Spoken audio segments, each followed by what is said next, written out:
বিমান সংস্থায় চাকরি দেওয়ার নামে প্রতারণা। নিউটাউন আকাঙ্ক্ষা মোড় থেকে প্রতারণা চক্রের 5 জনকে গ্রেফতার করল ইকোপার্ক থানা পুলিশ। ধৃতদের আজ বারাসত আদালতে তোলা হবে। তাদের হেফাজতে নেওয়ার আবেদন জানিয়েছে পুলিশ। ধৃতদের জিজ্ঞাসাবাদ করেই চোখে বাকিদের খোঁজ চালাবে পুলিশ। বিমান সংস্থায় চাকরি দেওয়ার নাম করে রীতিমতো অফিস করে প্রতারণা চালাচ্ছিল একটি চক্র। নিউটাউন আকাঙ্ক্ষা মোড়ের কাছে যা চকচকে অফিস করে বেকার ছেলেমেয়েদের প্রতারিত করা হচ্ছিল। গোপন সূত্রে খবর পেয়ে অভিযান চালায় ইকোপার্ক থানার পুলিশ। সেখান থেকে 5 জনকে গ্রেফতার করে পুলিশ। তাদের জিজ্ঞাসাবাদ করে পুলিশ জানতে পেরেছে সোশ্যাল মিডিয়ায় চাকরির আবেদন করা যুবক যুবতীদের টার্গেট করা হতো। তাদের ফোন করে ভালো সংস্থায় চাকরির প্রলোভন দেওয়া হতো। শুধু পশ্চিমবঙ্গে নয়, বিহার, উড়িষ্যা, ঝাড়খণ্ড সহ অন্যান্য রাজ্যের ছেলেমেয়েদের কাছ থেকেও চাকরির প্রতিশ্রুতি দিয়ে হাজার হাজার টাকা হাতানো হয়েছিল। মূলত প্রশিক্ষণের কথা বলে টাকা হাতানো হতো। ভালো সংস্থায় প্লেসমেন্টের কথা বলে টাকা হাতানো হলেও চাকরি দেওয়া হয়নি। এই ঘটনায় 5 জনকে গ্রেপ্তার করা হয়েছে। এই চক্রের সাথে আর কারা কারা যুক্ত তদন্ত করে দেখছে ইকোপার্ক থানার পুলিশ। ধৃতদের আজ বারাসত আদালতে পাঠানো হবে।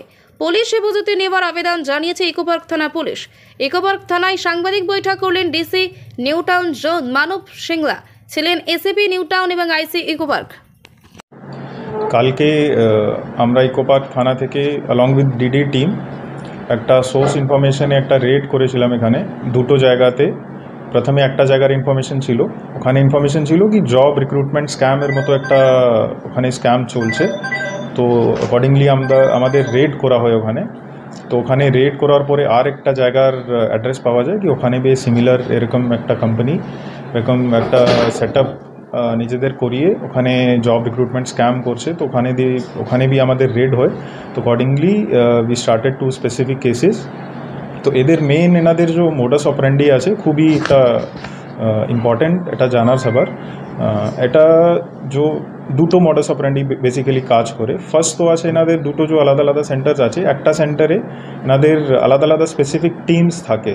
যে ক্রাইম যে মোডাস অপারেন্ডি আছে ওনাদের স্পেসিফিকলি টিম ডিভাইড করা থাকে কী কাজ হয় ওনাদের।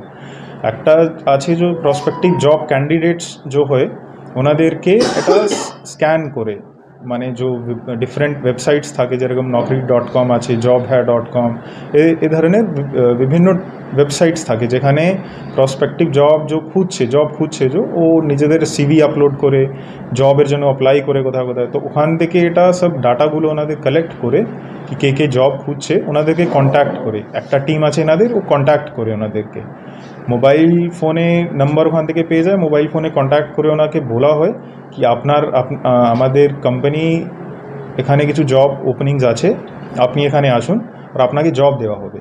তো ক্যান্ডিডেটসের ইন্টারভিউ একটা ডেট ফিক্স করা হয়, নিজেদের অফিসে ডাকে ওনাকে।